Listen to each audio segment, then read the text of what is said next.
تورکیا دما خوش هون گلک بخیر هاتن دمی لحاف گهاندنا کردان کرد کنکشن. ابوي هيفيه كو ام كردان بجهين ايكو سرحاتي وبويرن لجهان دقامن بيك جوهرين داخل شمو جفيري جي استدويا دنج امريكا لواشنطن دي سي ديت جلوب ده برنامج إيرودا تندو تيجين لديجي فيلمي بيرزيا إسلامي دكا روشا سوري ونافوكية إيراني نافروكي قطارين ريبرين نتوين إجرتي بون دقال تكشونا دستوداري سوري إسلاميين راديكال زيادة دكا في الناف هيزين ركابر لي تركيا سيصدو سه أفسر بالدعوانا بيلانا جوهرتنا حكمتي هاتنا دادگه کرن تایبەتمەندێکی سیاسەتی تورکیا دەبێژە کورد کنەکشن کا ئەگەر دەمێ ویسایەتە لەشکەر لەسەر دەوڵەتە تورکی مایە یان نە ئەمریکی چاوە سەرۆکی خۆ هەڵبژێرن و بەرێک ڕاوەستاندنە بەربژاران ناڤەڕۆکێ راپۆرتەکە بەرنامە ئیرۆیە ji bo bidestxistina telefona dest iPhone 5 lê çendîn welatên cîhanê bikir di rêziya da radiwestin. Silavên dubare bînerên Kurd Connection li hevgandina Kurdan rêberên welatên cîhanê dîtin û bawerên xwe li ser pirs û kêşeyên cîhanê xuya dikin lê kombûna salaneya civata giştiya netewênê girtî lê tundûtîjiyên li çend welatên İslamî hember filîmekî bêrêziya pêxemberê İslamê dike cih di gotarên çend rêberan de girtibû. Zêdebarî wê rewşa Sûrî û bernama navokiya İranî. Serokê Amerîkî Barack Obama yekem rêber bû li civîna salaneya civata giştiya netewênê girtî tundûtîjiyên li cîhana İslamî şermezar biketin û got kuştina diplomatên Amerîkî li Lîbya li 11 Eylûnê bêrêzkirina wan bihaw bi nemayana netewên êgirtî li ser hatîn damezrandin. ئەگەر ئێمە ڕشت بین لەسەر بەجێگەیاندنی ئەو بیرۆکانە ئەوە بەس نییە بۆ دانانی پاسەوانی زیاتر لە بەردەم باڵوێزخانەیەکدا یان ڕێگەیاندنی مەخابن دابنرێت و چاوەڕوان بین تا تووڕێیەکان تێدەپەڕن بۆیە دەبێت ڕازگویانە بدوێن لەسەر هۆکارەکانی ئەم قەیرانە. سەرۆکوەزیری بریتانیا دەیڤید کامێرۆن jî gote civatê şaştiye eger em xwînriştina li Sûriya bêxîn stoyê buhara Ereban. ئێستا سووریا هەندێک سەختی قوڵی دروست کردووە ئەمڕۆ هەن لە سووریا دەڕوانن و گازەندەی ئەوە دەکەن بەهاری عەرب بە ئاڕاستەیەکی هەڵەدا ڕۆیشتووە بەڵام ناتوانین گازەندە لە خەڵک بکەی بۆ ڕەفتارەکانی دیکتاتۆرێک بەرپرسێتیەکان لە ئەستۆی خودی دیکتاتۆرە دڕندەکەدایە. سەرۆکوەزیری بریتانی ڕژدی لێ civata tenahiya netewênê girtî kir heta kiryarekî bilez li Sûriya biket. Paşa roja gelê Sûrî naverokê gutarên çend rêberên dîbû êk ji wan serokê nû helbijartiyê Misrê محمد مرسی. ئەم ڕژێمەی ئێستا کۆتایی پێدێ ئەو ڕژێمەی گەلی خۆی دەکوژێ پاش ئەم ڕژێمەش گەلی سووریا بەخواستی ئازادانەی خۆی ڕژێمێ هەڵدەبژێرە کە نوێنەرایەتی بکات و سووریا دەخاتە شوێنی شیاوی خۆی لە نێو وڵاتانی دیموکراسیدا. لێ سەرۆک ئۆباما جارەکادی و بە ئاوایەکی ڕاستەوخوا داخوازە داوی هاتنە ڕژێمە ئەسەد کرد. لە سووریا نابێ ئایندە بۆ دیکتاتۆرێک بێ کە کۆمەڵکوژی گەلی خۆی دەکا هۆکاری خۆپیشاندانەکان ئەو ڕژێمەیە کە ئەشکەنجەی منداڵ دەدات و موشک دەگرێتە باڵەخانەکانی نیشتەجێبوون. بەرنامە ناڤۆکیە ئیرانی جه di gotarên çend rêberan dagirtî bû. Serok Obama rexne li Îranê girtin ji ber nehevkariya Tehranê û got hêşta dem maye ji bo diplomasiyetê. ئێرانێکی خاوەنچەکی ناوچی ئەو گرفتە نییە بتوانرێ کۆنتترۆل بکرێن مەترسیە بۆ لە ناوبردنی ئیسرائیل و ئاسایشی وڵاتانی کەندا و مەترسیشە بۆ سەر ئارامی ئابووری جیهانی. لێ سەرۆکی ئیرانی محمود ئەحمەدی نژاد بیرروباوەرên xwe ji bo sistemê nûyê cîhanê xuya kirin. Bi tinê carekî hat ser behsê navokî ew jî dema behsê gefeyên karekî leşkeriyê İsraîlê li dijî Îranê kirî. بەردەوامی هەڕەشە و مەترسیەکان لەلایەن زایۆنیزمی ناشارستانیەوە تا هێرشی لەشکری بکاتە سەر ئێرانی مەزن نمونەیەکی ڕوون و ئاشکرای ئەم زەمینە تاڵەیە. دەما ئەحمەدی نژاد گوتار ji bo civatê dixwend bi sedan İranyan li dijî wî li derveyê netewênê girtî xwe pêşandan dikirin. û li demê ku şer li Sûriyê germ dibe şarezayên karûbarên herêmê dibêjin komalên radîkalên İslamî bi awayek berfireh dikevin nav hêzên şervanên dijî hikûmeta Beşar el-Esed. û ev pêşhat renga serhildayên Sûrî beref tund rewiyê bibe û hewlên tenakirina rewşa Sûrî alûz bikin. ئەمە ڤیددیوەیەکی شەڕوانانی ئەحرال شامە ئەو کۆمەڵە جیهادیە پەلاماری بنکەیەکی لەشکری سووریا دەدەن. ڤیددیوەیەکی دیکەی ئەو کۆمەڵە تەقینەوەیەک لە ژێر تانکێکی سووریا نیشان دەدات. بەڵگە و شیکردنەوەی سیاسەتمەداران نیشان دەدات ئەو گروپەی کە پەیوەندی بە ئەڵقاعیدەوە هەیە دەستی لە شەڕەکانی سووریادا هەیە. ئەم ڤیددیۆی سەرهەڵداهێن دەبینین ئەنیا خۆ بە پاتی ڕەشی ئەلقاعیدە گرە دەدەن مەش کار بەدەستت عێراقی بهیستیە و ئەندامت ئەلقاعیدە ژێ سووریا دەربازی سنوورەتوان دەبوون. ڕێکخراوە تیرۆریستەکانی کە دیمەشق پشتیوانیان لێ دەکات ئێستا پشتیان لە حکوومەت کردووە. سووریا خاڵێکی گواستنەوەی ملیتانەکانی ئەلقاعیدە بوو لە کاتی شەڕی عێراقدا. تۆڕێن ڕژێمە سووری ئاسانکاریشمانڕە دەکرد نەها بەرەڤاژی ئالیکاریە دەکەن دا ئەلقاعیدە و دەولەتە ئیسلامیان لە عێراقی دێ سووریادا کریارە بکەن.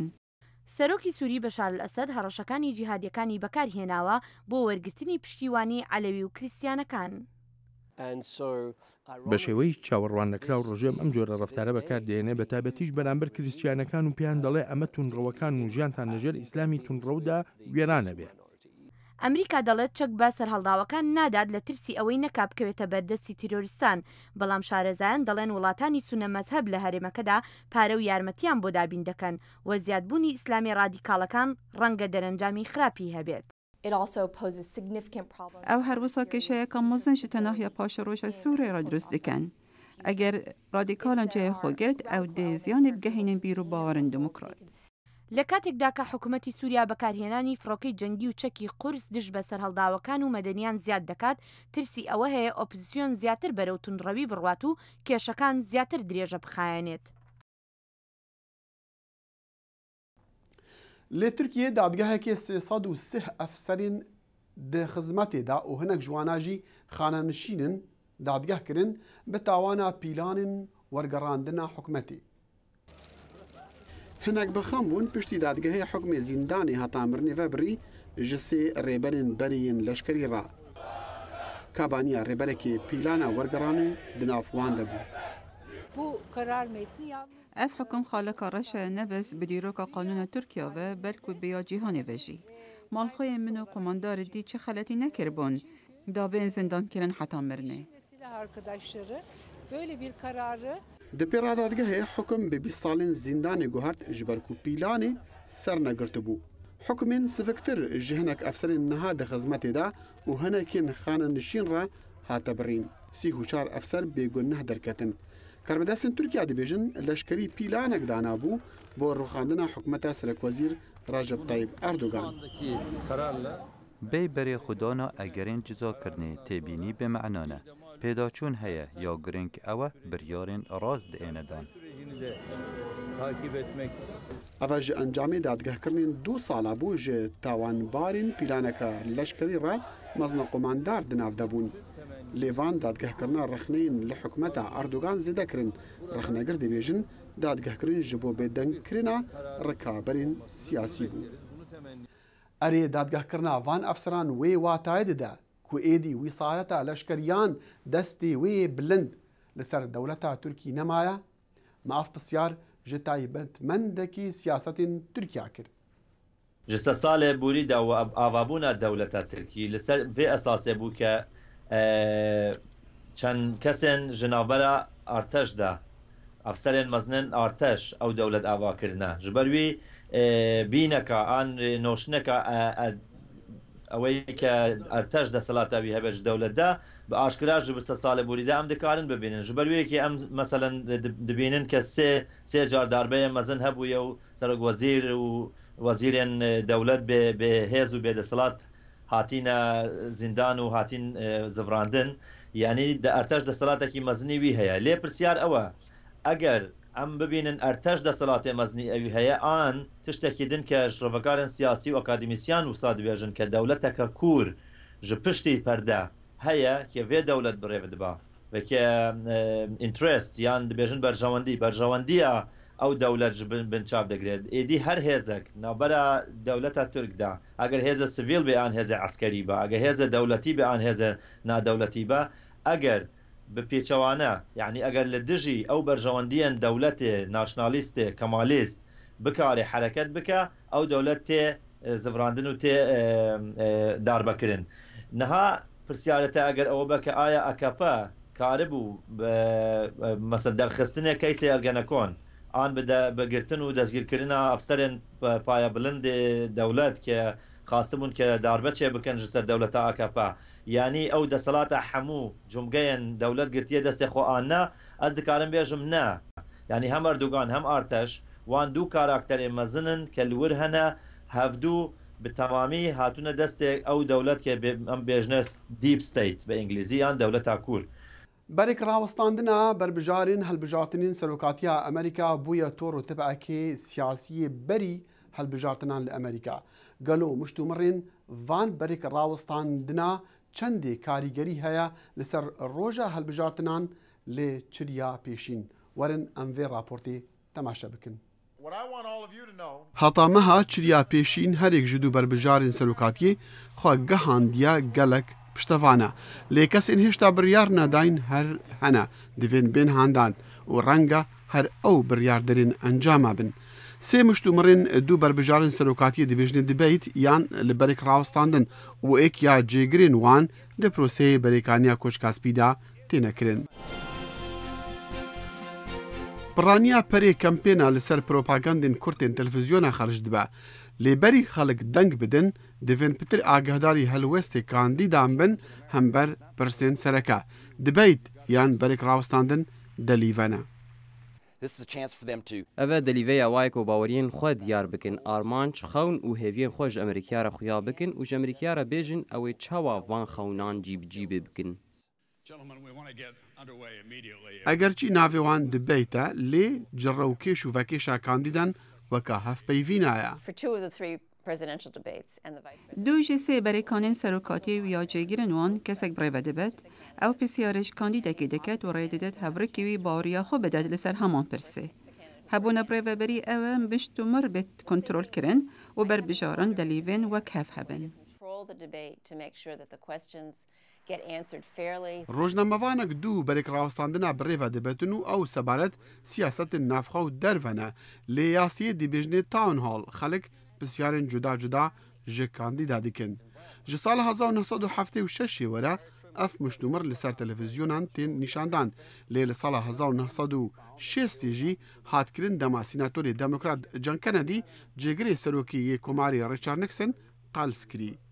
Kandîdê komarî Ronald Reagan jî li sala 1980 ev berek rawestandin baş ji bo qazanca xwe bikar îna bo lawazkirina hevrikê xwe yê demokrat Jimmy Carter. Ez bawer dikim dema tu biryara dengdarên bidî dê baştir be eger pirsiyarê ji xwe bikî ka eger rewşa te ya îro jiya berî 4 salan baştir e. Lê berek rawestandina sala 1976 Carter xeletiyên xwe serrast kirin û hevrikê wî yê komarî serok Gerald Ford daxuyaniyek şaş da.